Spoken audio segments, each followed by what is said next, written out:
ಗುರುಭ್ಯೋ ನಮಃ ಹರಿ ಓಂ. ನಮಸ್ಕಾರ, ವೆಲ್ಕಮ್ ಟು ವಾಸ್ತು ಜ್ಯೋತಿ ಕಾರ್ಯಕ್ರಮಕ್ಕೆ ಸುಸ್ವಾಗತಗಳು.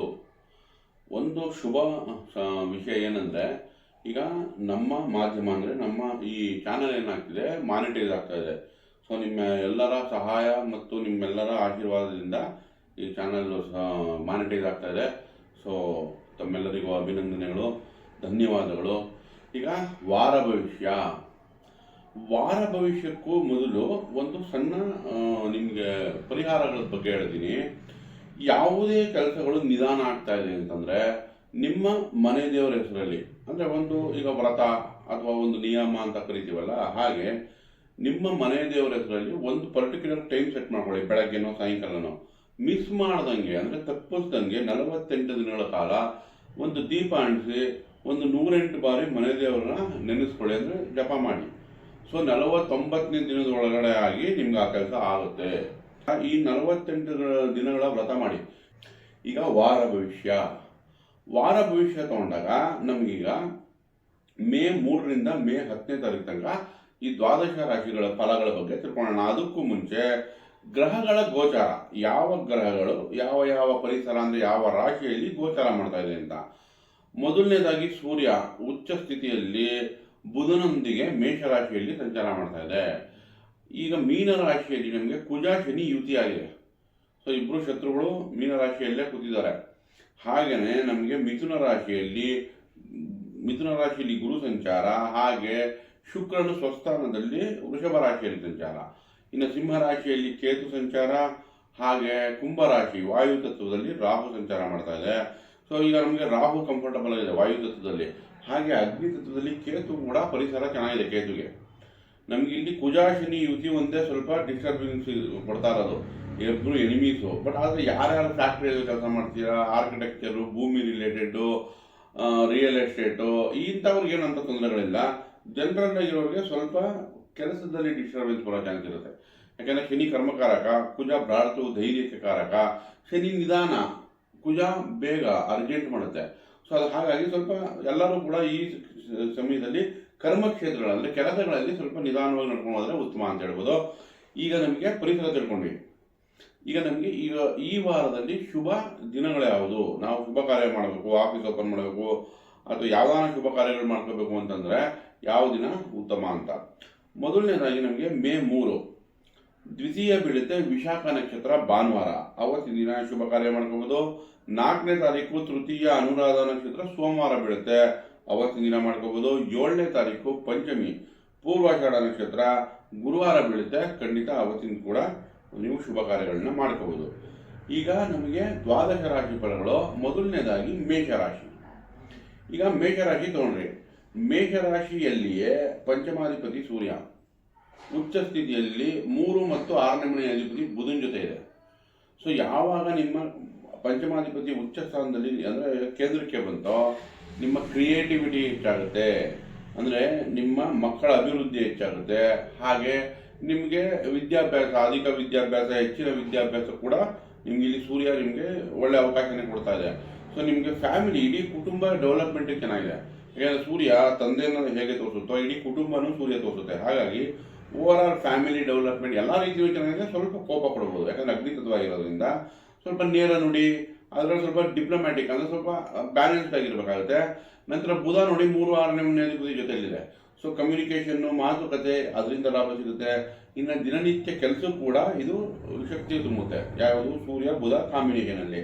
ಇನ್ನು 2ನೇ ಮನೆ ಅಧಿಪತಿ 2ರಲ್ಲೇ ಇದೆ, ಸಪ್ತಮಾಧಿಪತಿ. ಶುಭ ಕಾರ್ಯಗಳಿಗೆ ಅನುಕೂಲ ಮೇಷರಾಶಿಯವರಿಗೆ. ವ್ಯಾಪಾರ, ವ್ಯವಹಾರ, ಹಣಕಾಸು ಎಲ್ಲ ರೀತಿಯಲ್ಲೂ ಈಗ ಶುಕ್ರ ನಿಮಗೆ ಶುಭವಾಗಿದೆ. ನಮಗೆ ಈಗ 3ನೇ ಮನೆ ತಗೊಂಡಾಗ ಗುರು ಸ್ಥಿತ, ನಿಮ್ಮ ಪ್ರಯತ್ನಗಳಲ್ಲಿ ಲಾಭ ಅಂತ. ನಿಮ್ಗೆ ಎಷ್ಟು ಪ್ರಯತ್ನ ಪಡ್ತೀರೋ ಅಷ್ಟು ನಿಮ್ಗೆ ಲಾಭ ಸಿಗುತ್ತೆ. ಗುರು ದೃಷ್ಟಿ ಯಾವಾಗ ರಾಹು ಮೇಲೆ ಬಿದ್ದಿದೆ, ರಾಹು ನಿಮಗೆ 11ನೇ ಮನೆ ಸಂಚಾರ. ಸೊ ಹಾಗಾಗಿ ನಿಮಗೆ ಸೋಷಿಯಲ್ ಕನೆಕ್ಟಿವಿಟಿಯಿಂದ ಲಾಭ, ಸಮಾಜದಿಂದ ಲಾಭ, ಕನೆಕ್ಷನ್ಸ್ ಎಲ್ಲ ಚೆನ್ನಾಗಿ ಸಿಗುತ್ತೆ. ಅಂದರೆ ವ್ಯಾಪಾರ ವ್ಯವಹಾರಗಳಲ್ಲಿ ಹೊಸ ಸ್ನೇಹಿತರು ಭೇಟಿ ಆಗ್ತಾರೆ, ಎಲ್ಲ ರೀತಿ ಚೆನ್ನಾಗಿದೆ. ಬಟ್ ಶನಿ 12ನೇ ಮನೆಯಲ್ಲಿ ಅಂದರೆ 7.5 ಇರೋದ್ರಿಂದ ಯಾವುದೇ ಹೊಸಬರ ಜೊತೆ ವ್ಯವಹಾರ ಮಾಡುವಾಗ 2 ಸಲ ಕ್ರಾಸ್ ಚೆಕ್ ಮಾಡಿ. ಅತಿಯಾಗಿ ನಂಬಿ ಕೆಲಸಗಳು ಮಾಡೋ ಅಂಥ ಸಮಯ ಇದಲ್ಲ. ಆಮೇಲೆ ಕೆಲಸಗಳು ಸ್ವಲ್ಪ ನಿಧಾನ ಆಗುತ್ತೆ. ನಿಮ್ಮ ರಾಶಿಯಾಧಿಪತಿನೇ 12ರಲ್ಲಿದ್ದರೆ ಕೋಪ ತಾಪಗಳು ಜಾಸ್ತಿ ಆಗುತ್ತೆ. ಇಲ್ಲಿ ನಮಗೆ 8, 12 ಅಂದರೆ 1, 8, 12 ಕನೆಕ್ಟ್ ಆದಾಗ ಆರೋಗ್ಯದಲ್ಲಿ ಸಮಸ್ಯೆ ಕೊಡುತ್ತೆ. ಎಕ್ಸಸ್ ಆಫ್ ಹೀಟ್ ಆಗೋದು, ಸೊ ತಲೆನೋವು ಬರೋದು, ಜ್ವರ ಬರೋದು, ಸೊ ಈ ಥರ ಸಣ್ಣ ಪುಟ್ಟ ಆರೋಗ್ಯದ ಸಮಸ್ಯೆ ಕೊಡೋದ್ರಿಂದ ಕುಜ ಶಾಂತಿ ಅಗತ್ಯ. ಕುಜ ಮತ್ತು ಶನಿ ಶಾಂತಿ ಮೇಷರಾಶಿಯವರಿಗೆ ಅಗತ್ಯ. ಇನ್ನೆಲ್ಲ ಗ್ರಹಗಳು ಉತ್ತಮವಾಗಿದೆ. ಈಗ ನಮಗೆ ಶನಿಗೋಸ್ಕರ ಎಳ್ಳೆಣ್ಣೆ ದೀಪ ಹಚ್ಚೋದಾಗಲಿ, ಅಥವಾ ಹನುಮಾನ್ ಚಾಲೀಸ ಹೇಳೋದಾಗಲಿ, ಅಥವಾ ರಾಮರಕ್ಷಾ ಸ್ತೋತ್ರ ಹೇಳ್ಕೊಳೋದ್ರಿಂದ ಖಂಡಿತ ಮೇಷರಾಶಿಯವರಿಗೆ ಅನುಕೂಲ ಆಗುತ್ತೆ. ಹಾಗೆ ನಮಗೆ ಕುಜಂಗೋಸ್ಕರ ಸುಬ್ರಹ್ಮಣ್ಯನ ಆರಾಧನೆ ಮಾಡಿ, ಸುಬ್ರಹ್ಮಣ್ಯನ ದೇವಸ್ಥಾನಕ್ಕೆ ಹೋಗಿ ತೊಗರಿಬೇಳೆ ಬೆಲ್ಲವನ್ನು ಕೊಡೋದಾಗಲಿ, ಅಥವಾ ನಿಮ್ಮ ಅಣ್ತಮ್ಮನ ಜೊತೆ ಒಂದು ಅರ್ಧ ಗಂಟೆ ಚೆನ್ನಾಗಿ ಮಾತಾಡಿ, ಜೊತೆಗೆ ಒಂದು 20 ನಿಮಿಷದಿಂದ ಅರ್ಧ ಗಂಟೆ ಫಿಸಿಕಲ್ ಎಕ್ಸಸೈಸ್ ಇಂಪಾರ್ಟೆಂಟು. ಯಾವಾಗ ಕುಜ 12 ಅಥವಾ ಲಗ್ನದಲ್ಲಿರುತ್ತೋ ಅಥವಾ ಅಷ್ಟಮದಲ್ಲಿರುತ್ತೋ ಆವಾಗ ನಮಗೆ ಎಕ್ಸಸ್ ಆಫ್ ಎನರ್ಜಿ ಜಾಸ್ತಿ ಆಗ್ತಾ ಇದೆ ಅಂತ. ಯಾವಾಗ ಫೈರ್ ಎಲಿಮೆಂಟ್ ಅಂದರೆ ಕುಜನೂ ಇದಕ್ಕೆ ಸೂರ್ಯನೂ ಇರೋದ್ರಿಂದ ಬೆಳಗ್ಗೆನೇ ಎದ್ದು ಸೂರ್ಯ ಉದಯಕ್ಕೆ ಒಂದು 20 ನಿಮಿಷ ಒಳ್ಳೆ ವಾಕ್ ಮಾಡಿ, ಅಥವಾ ಫಿಸಿಕಲ್ ಎಕ್ಸಸೈಸು ಅಥವಾ ಒಂದು ಸ್ಪೋರ್ಟ್ಸಲ್ಲಿ ಇನ್ವಾಲ್ವ್ ಆಗಿ ಅದು ನಿಮಗೆ ಬ್ಯಾಲೆನ್ಸ್ ಮಾಡುತ್ತೆ ಆ ಎನರ್ಜಿನ. ಅಥವಾ ನೀವು ಸುಬ್ರಹ್ಮಣ್ಯನ ಆರಾಧನೆ ಮಾಡಿ, ಸುಬ್ರಹ್ಮಣ್ಯನ ನಕ್ಷತ್ರಗಳು ಹೇಳ್ಕೊಳ್ಳಿ, ಅದು ಕೂಡ ನಿಮಗೆ ಬ್ಯಾಲೆನ್ಸ್ ಮಾಡುತ್ತೆ. ಕುಜ ಮತ್ತು ಶನಿ ಶಾಂತಿ ಆಗುತ್ತೆ. ಓವರಾಲ್ ತೊಗೊಂಡ್ರೆ ಮೇಷರಾಶಿಗೆ ಈ ವಾರ ತುಂಬ ಚೆನ್ನಾಗಿದೆ ಅಂತ ಹೇಳ್ಬೋದು. ಒಳ್ಳೆಯದಾಗಿ ವೃಷಭ ರಾಶಿ ನೋಡಿ, ವೃಷಭ ರಾಶಿ ಅವ್ರದ್ದು ಏನಂದರೆ, ನಿಮಗೆ ಅಷ್ಟಮದಲ್ಲಿ ಚಂದ್ರ ಸಂಚಾರ ಮಾಡ್ತಿದ್ರೆ ಸ್ಟಾರ್ಟಿಂಗಲ್ಲಿ ಸ್ವಲ್ಪ ಒತ್ತಡಗಳಿರುತ್ತೆ. ಅಂದರೆ ಅಲ್ಲಿ ನಮಗೆ ಶಿವನ ಆರಾಧನೆ ಮಾಡೋದಾಗಲಿ, ಅಥವಾ ತಾಯಿಗೆ ಏನಾದರೂ ಒಂದು ಸಿಹಿ ತಿಂಡಿನೋ ಅಥವಾ ತಾಯಿಗೆ ಏನಾದರೂ ಸೇವೆ ಮಾಡೋದ್ರಿಂದ ನಿಮಗೆ ಚಂದ್ರಶಾಂತಿ ಆಗುತ್ತೆ. ವಾರಾಂತ್ಯದಲ್ಲಿ ಯಾವಾಗ ಭಾಗ್ಯಕ್ಕೆ ಹೋಗುತ್ತೋ ಆವಾಗ ನೀವು ಸ್ವಲ್ಪ ತಕ್ಕ ಮಟ್ಟಿಗೆ ನೀವು ಲಾಭಗಳನ್ನ ನೋಡ್ಬೋದು. ಅಂದರೆ ಒಂದು ಹೊಸ ಉತ್ಸಾಹ ಉಲ್ಲಾಸ ಚಂದ್ರನಿಂದ ಸಿಗುತ್ತೆ. ಇನ್ನು ನಿಮ್ಮ ರಾಶಿಯಲ್ಲೇ ರಾಶಿಯಾಧಿಪತಿ ಇದೆ. ಯಾವಾಗ ಶುಕ್ರ ನಿಮ್ಮ ರಾಶಿಯಲ್ಲಿಯೇ ಇರುತ್ತೋ ಸ್ವಲ್ಪ ಹಾರ್ಮೋನಲ್ ಇಶ್ಯೂಸ್ ಕೊಡ್ಬೋದು, ಸಾಮರಸ್ಯದ ಕೊರತೆ ಕೊಡ್ಬೋದು. ಆದರೆ ಕೆಲಸ ಕಾರ್ಯ, ವ್ಯಾಪಾರ, ಹಣಕಾಸು ಬಗ್ಗೆ ಚಿಂತೆ ಇರಲ್ಲ. ಇನ್ನು ಧನ ಮತ್ತು ಕುಟುಂಬ ಭಾವದಲ್ಲೇ ನಿಮಗೆ ಗುರು ಇದೆ. ಯಾವಾಗ ಕುಟುಂಬದಲ್ಲಿ ಧನಭಾವದ ಗುರು ಇರುತ್ತೋ ಆಗ ಫ್ಯಾಮಿಲಿ ಡೆವಲಪ್ಮೆಂಟ್ ಚೆನ್ನಾಗಿರುತ್ತೆ, ಕುಟುಂಬದ ಅಭಿವೃದ್ಧಿ ಚೆನ್ನಾಗಾಗುತ್ತೆ. ಇನ್ನು ದೃಷ್ಟಿ ನೋಡಿ ತುಲಾ ರಾಶಿ ಮೇಲೆ ಬೀಳ್ತಾ ಇದೆ. ಸೊ ನಿಮ್ಮ ಶುಕ್ರಂದೇ ಮನೆ ಆಗಿ ಶುಕ್ರ ಅಲ್ಲೇ ಇರೋದ್ರಿಂದ ನಿಮಗೆ ಸ್ವಲ್ಪ ಕೆಲಸ ಕಾರ್ಯಗಳಲ್ಲಿ ಅನುಕೂಲ ಆಗುತ್ತೆ.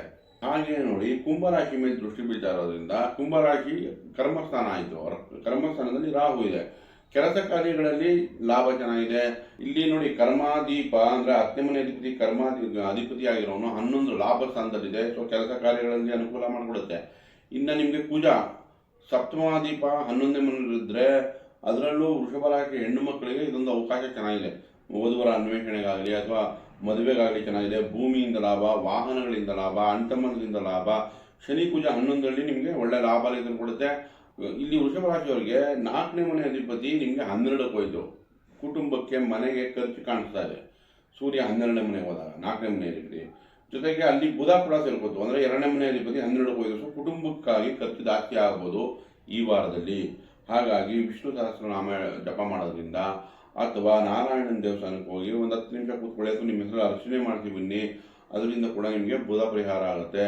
ಇಲ್ಲ ಸೋದರ ಮಾವಿಗೆ ಏನಾದರೂ ಸಿಹಿ ತಿಂಡಿ ಕೊಡೋದ್ರಿಂದ ಕೂಡ ಒಂದು ಸ್ವಲ್ಪ ಕುಟುಂಬದಲ್ಲಿ ಹಣಕಾಸಿನ ಪರಿಸ್ಥಿತಿ ಸುಧಾರಿಸುತ್ತೆ. ಓವರಾಲ್ ಆಗಿ ತಗೊಂಡ್ರೆ ಈ ವಾರ ಮಿಶ್ರ ಫಲ ವೃಷಭ ರಾಶಿಯವರಿಗೆ ಅಂತ ಹೇಳ್ಬೋದು. ಒಳ್ಳೆಯದಾಗಲಿ. ಮಿಥುನ ರಾಶಿ ನೋಡಿ, ಮಿಥುನ ರಾಶಿಯವರಿಗೆ ಸಪ್ತಮದಲ್ಲೇ ಚಂದ್ರ ಸಂಚಾರ ಮತ್ತೆ ಅಷ್ಟಮಕ್ಕೆ ಹೋಗುತ್ತೆ ವಾರಾಂತ್ಯದಲ್ಲಿ. ವಾರದ ಮೊದಲನೇ ಭಾಗ 2ನೇ ಮನೆ ಅಧಿಪತಿ 7ರಲ್ಲಿದ್ದಾಗ ವ್ಯಾಪಾರ, ವ್ಯವಹಾರ, ಫ್ಯಾಮಿಲಿ ವಿಷಯ ಎಲ್ಲ ರೀತಿಯೂ ತುಂಬ ಹೊಸ ಉತ್ಸಾಹ ಉಲ್ಲಾಸದಿಂದ ಚೆನ್ನಾಗಿ ನಡ್ಕೊಂಡು ಹೋಗುತ್ತೆ. ಧನಾಗಮನಕ್ಕೂ ಚೆನ್ನಾಗಿದೆ. ಅಷ್ಟಮಕ್ಕೆ ಹೋದಾಗ ಸ್ವಲ್ಪ ಸಣ್ಣ ಪುಟ್ಟ ಪ್ರೆಷರ್ ಬರ್ಬೋದು ಕುಟುಂಬದಲ್ಲಿ. ಯಾಕಂದರೆ ಅಷ್ಟಮಕ್ಕೆ ಹೋದಾಗ ಅದು 2ನೇ ಮನೆಯೇ ನೋಡುತ್ತೆ, ಅದು ಚಂದ್ರನ ಮನೆಯೇ. ಹಾಗಾಗಿ ಸ್ವಲ್ಪ ಒತ್ತಡಗಳು ಬರ್ಬೋದು ಅಷ್ಟಮದಿಂದ ನೋಡಿದಾಗ. ನಂತರ ನೋಡಿ 3ನೇ ಮನೆಯಲ್ಲಿ ಕೇತು ಇದೆ. 3ನೇ ಮನೆಯಲ್ಲಿ ಕೇತು ಇದ್ದರೆ ನಿಮಗೆ ಅದರಿಂದ ಲಾಭನೇ. ಆದರೆ ಅಣ್ತಮ್ಮಂದ್ರ ಅಕ್ಕಂಗಿ ಜೊತೆ ಸ್ವಲ್ಪ ಮಾತುಕತೆ ಕಡಿಮೆ ಆಗ್ಬೋದು, ಅದನ್ನು ಬ್ಯಾಲೆನ್ಸ್ ಮಾಡೋಕ್ಕಾಗುತ್ತೆ. ಇನ್ನು 12ನೇ ಮನೆಯಲ್ಲಿ ಶುಕ್ರ ಇದ್ದರೆ ಯಾವುದನ್ನ ಲಕ್ಸುರಿ ಐಟಮ್ ಪರ್ಚೇಸ್ ಮಾಡೋದು, ಈ ಶಯನಸ್ಥಾನ ಅಂದರೆ ಬೆಡ್ರೂಮ್ ರಿಲೇಟೆಡ್ ಯಾವುದನ್ನ ಲಕ್ಸುರಿ ಐಟಮ್ನ ಪರ್ಚೇಸ್ ಮಾಡ್ಬೋದು. ಇನ್ನು 11ರಲ್ಲಿ ಬುಧ ಮತ್ತು ಸೂರ್ಯ ಇದೆ. ನಿಮಗೆ 3ನೇ ಮನೆ ಅಧಿಪತಿ 11ರಲ್ಲಿದ್ದರೆ ಮಾತುಕತೆ, ಲೇವಾದೇವಿ, ಟ್ರಾವೆಲಿಂಗು ಅಥವಾ ಕಮ್ಯುನಿಕೇಷನ್ನು, ಸೇಲ್ಸು, ಮಾರ್ಕೆಟಿಂಗು, ಈ ಎಲ್ಲ ರೀತಿಯಿಂದ ಸರ್ಕಾರದಿಂದ ಲಾಭಗಳು ಚೆನ್ನಾಗಿದೆ. ಇನ್ನು ರಾಷ್ಟ್ರಾಧಿಪ ಮತ್ತು 4ನೇ ಮನೆ ಅಧಿಪತಿನೇ 11ರಲ್ಲಿದ್ದಾಗ ಕಮರ್ಷಿಯಲ್ ಪ್ರಾಪರ್ಟಿ ಅಥವಾ ಪ್ರಾಪರ್ಟಿ, ಎಜುಕೇಷನ್ನು, ವಿದ್ಯಾಭ್ಯಾಸ ಎಲ್ಲ ರೀತಿಯೂ ಮಿಥುನ ರಾಶಿಗೆ ತುಂಬ ಲಾಭದಾಯಕವಾಗಿದೆ. ಇನ್ನು ಕುಜ ಶನಿ ಕೇಂದ್ರ ಅಂದರೆ 10ನೇ ಮನೆಯಲ್ಲಿ ಕರ್ಮಾದೀಪ ಕರ್ಮಸ್ಥಾನದಲ್ಲಿ ಇರೋದು 11ನೇ ಮನೆ ಅಧಿಪತಿ ಜೊತೆ ಸೇರಿಕೊಂಡಿದೆ ಮತ್ತು 6ನೇ ಮನೆ ಅಧಿಪತಿನೂ ಕುಜನೇ ಆಗ್ತಾನೆ. ಹಾಗಾಗಿ ಕೆಲಸ ಕಾರ್ಯಗಳಲ್ಲಿ ಗೌರವ ಸಿಗುತ್ತೆ. ನೀವು ಇಷ್ಟು ದಿವಸ ಮಾಡಿದಂಥ ಕೆಲಸಕ್ಕೆ ಅಪ್ರಿಷಿಯೇಷನ್ ಸಿಗುತ್ತೆ ಮಿಥುನ ರಾಶಿಯವರಿಗೆ. ಸೊ ಮಿಥುನ ರಾಶಿಯವರಿಗೆ ಇಷ್ಟು ವರ್ಷಗಳು ಏನು ಕಷ್ಟಗಳು ಬಿದ್ದಿರೋ ಇನ್ಮೇಲೆ ಅವರಿಗೆ ಒಳ್ಳೆ ಶುಭ ಕಾರ್ಯಗಳು ಪ್ರಾರಂಭ ಅಂತಲೇ ಹೇಳ್ಬೋದು. ಓವರಾಲ್ ಅಂತಂದರೆ ಈ ವಾರ ಮಿಥುನ ರಾಶಿಗೆ ತುಂಬ ಚೆನ್ನಾಗಿದೆ ಅಂತ ಹೇಳ್ಬೋದು. ಒಳ್ಳೆಯದಾಗಲಿ. ಕರ್ಕ ರಾಶಿ ನೋಡಿ, ಕರ್ಕ ರಾಶಿ ಆಗುತ್ತಂದರೆ ಚಂದ್ರ ಸಂಚಾರ 6 ಮತ್ತು 7ನೇ ಮನೆಯಲ್ಲಿ. ಸೊ ಹೊಸ ಉತ್ಸಾಹ ಉಲ್ಲಾಸ, ರಾಶಿಯಾಧಿಪ ಸಂಚಾರ ಮಾಡ್ತಾ ಇರೋದ್ರಿಂದ ಶುಭದಾಯಕವಾಗಿ ಇರುತ್ತೆ. ಮತ್ತು ನೋಡಿ, ಕರ್ಕ ರಾಶಿಯವರಿಗೆ 11ರಲ್ಲಿ ಶುಕ್ರ ಸ್ವಸ್ಥಾನ. ಕರ್ಕ ರಾಶಿಯವರು 4, 11 ಶುಕ್ರ 11ನೇ ಮನೆಯಿದ್ರೆ ವಾಹನ ಖರೀದಿ, ಫ್ಲ್ಯಾಟ್ ಖರೀದಿ, ಲಕ್ಸುರಿ ಐಟಮ್ ಖರೀದಿ, ಹೊಸ ವಸ್ತ್ರ ಖರೀದಿ, ಸೊ ಎಲ್ಲ ರೀತಿಯೂ ಶುಕ್ರ ನಿಮಗೆ ಶುಭ ಫಲವಾಗಿದೆ ಕರ್ಕಾಟಕ ರಾಶಿಯವರಿಗೆ. ಹಾಗೆ ನಮಗೀಗ ಭಾಗ್ಯದಲ್ಲಿ ಅಂದರೆ 9ನೇ ಮನೆಯಲ್ಲಿ ಶನಿ ಇದ್ದರೆ ಅದೃಷ್ಟಗಳು ನಿಧಾನ ಅಂತ. ನಿಮ್ಗೆ ಏನು ಇದೆಯೋ ಹಣೆ ಬರೆದ್ರೆ ಅದು ಸಿಗುತ್ತೆ, ಬಟ್ ಆದರೆ ನಿಧಾನವಾಗಿ ಸಿಗುತ್ತೆ. ಕುಜಿನ ಜೊತೆ ಬರೆ ಸೇರ್ಕೊಂಡಿದೆ, ಸ್ವಲ್ಪ ತಂದೆಯ ಆರೋಗ್ಯದಲ್ಲಿ ಚಿಂತೆ ಇರುತ್ತೆ, ಏನಾನ ಒತ್ತಡಗಳು ಅಥವಾ ಏನಾನ ಚಿಂತೆ ಇರುತ್ತೆ. ಜೊತೆಗೆ ನೋಡಿ, ಕರ್ಮಸ್ಥಾನದಲ್ಲಿ ಸೂರ್ಯ ಇದೆ, ನಿಮಗೆ 3ನೇ ಮನೆ 12ನೇ ಮನೆ ಅಧಿಪತಿ ಜೊತೆ. ಸೊ ಏನಾದರೂ ಒಂದು ಹೊರದೇಶಕ್ಕೆ ಹೋಗುವಂಥ ಅವಕಾಶಗಳು ಸಿಗುತ್ತೆ. ಆದರೂ ಕೂಡ ಸೂರ್ಯ ಯಾವಾಗ 2ನೇ ಮನೆ ಅಧಿಪತಿ ಕರ್ಮಸ್ಥಾನದಲ್ಲಿ ಇದೆಯೋ ಕೆಲಸ ಕಾರ್ಯಗಳಲ್ಲಿ ಅನುಕೂಲ ಆಗುತ್ತೆ. ಅಥವಾ ಪ್ರಮೋಷನ್ ಸಿಗೋದು, ಬಡ್ತಿ ಸಿಗೋದು, ಏನಾದರೂ ಒಂದು ಪೊಸಿಷನ್ ಸಿಗೋದು, ಹೊಸ ಪ್ರಾಜೆಕ್ಟ್ ಸಿಗೋದು, ಕೆಲಸ ಹುಡುಕ್ತಾ ಇದೆ ಕರ್ನಾಟಕ ರಾಶಿಯವರಿಗೆ ಕೆಲಸ ಸಿಗೋದು, ವಿದ್ಯಾಭ್ಯಾಸಕ್ಕೆ ಅನುಕೂಲ, ಎಲ್ಲ ರೀತಿಯೂ ನಿಮ್ಗೆ ಫೇವರಬಲ್ ಆಗಿದೆ. ನಮಗೆ ಇಲ್ಲಿ ಬುಧಾದಿತ್ಯ ಯೋಗ 10ನೇ ಮನೆಯಲ್ಲಿ ಉಂಟಾಗಿದೆ. ಸೂರ್ಯ ಬೇರೆ 2ನೇ ಮನೆ ಯಾವ ಎಕ್ಸಾಲ್ಟೆಡ್ ಆಗಿದೆ, ಉಚ್ಚ ಸ್ಥಾನದಲ್ಲಿ ಕೇಂದ್ರದಲ್ಲಿದೆ, ನಿಮ್ಗೆ ಖಂಡಿತ ಫ್ಯಾಮಿಲಿ ಡೆವಲಪ್ಮೆಂಟ್ ಆಗುತ್ತೆ. ಸೂರ್ಯ ಫ್ಯಾಮಿಲಿನೇ ರೆಪ್ರೆಸೆಂಟ್ ಮಾಡುತ್ತೆ. ಹಾಗಾಗಿ ಕರ್ನಾಟಕ ರಾಶಿಯವರಿಗೆ ಈ ವಾರದಲ್ಲಿ ವಿಶೇಷವಾಗಿ ಏನೋ ಒಂದು ಲಾಭ ನೋಡ್ಬೋದು. ಹಾಗೆ 11ನೇ ಮನೆಯಲ್ಲಿ ಶುಕ್ರ ಇದೆ, ಅದು ಲಾಭದಾಯಕವಾಗಿದೆ. 12ನೇ ಮನೆ ಗುರುಗೋಸ್ಕರ ನಿಮಗೆ ಪರಿಹಾರ ಬೇಕು. ಮತ್ತು 2ನೇ ಮನೆಯಲ್ಲಿ ಕೇತು ಇದೆ. ಈಗ 12ನೇ ಮನೆ ಗುರುವೇ ಸರ್ವ ಲೋಕಾನಾಂ ವಿಷಜೇ ಭವರೋಗಿಣಾಂ ನಿಧಿಯೇ ಸರ್ವ ವಿದ್ಯಾನಾಂ ದಕ್ಷಿಣಾಮೂರ್ತಯೇ ನಮಃ. ಒಂದು 21 ಬಾರಿ ಹೇಳ್ಕೊಳ್ಳಿ. ಹಳದಿ ವಸ್ತ್ರವನ್ನು ಗುರು ಸಮಾನರಿಗೆ ದಾನ ಕೊಡಿ. ಕಡಲೆ ಉಷ್ಟಿ ಮಾಡಿಸಿ ಶಿವನ ದೇವಸ್ಥಾನದಲ್ಲಿ ಹಂಚಿ ಗುರು ಸಮಾನರಿಗೆ ಏನಾದರೂ ಸೇವೆ ಮಾಡಿ, ಸಹಾಯ ಮಾಡಿ. ಅದರಿಂದ ನಿಮಗೆ ಗುರು ಶಾಂತಿ ಆಗುತ್ತೆ. ಇನ್ನು ಜೂನ್ ಇನ್ನೊಂದು ತಿಂಗಳು ನಂತರ ಗುರು ನಿಮ್ಮ ಜನ್ಮಕ್ಕೆ ಉಚ್ಚ ಸ್ಥಿತಿಗೆ ಬರೋದ್ರಿಂದ ನಿಮಗೆ ಈ ಎಷ್ಟು ಖರ್ಚು ಒದ್ದಾಟ ಸಾಲ ಬಾಧೆ ಇದೆಯೋ ಅದೆಲ್ಲ ನಿವಾರಣೆ ಆಗೋಕ್ಕೆ ಶುರು ಆಗುತ್ತೆ. ಸೊ ಏನು ಚಿಂತೆ ಇಲ್ಲ. ದಯವಿಟ್ಟು ಈ ವಿಡಿಯೋ ಇಷ್ಟ ಇದ್ದಲ್ಲಿ ಲೈಕ್ ಮಾಡಿ, ಶೇರ್ ಮಾಡಿ, ಸಬ್ಸ್ಕ್ರೈಬ್ ಮಾಡಿ. ಧನ್ಯವಾದ.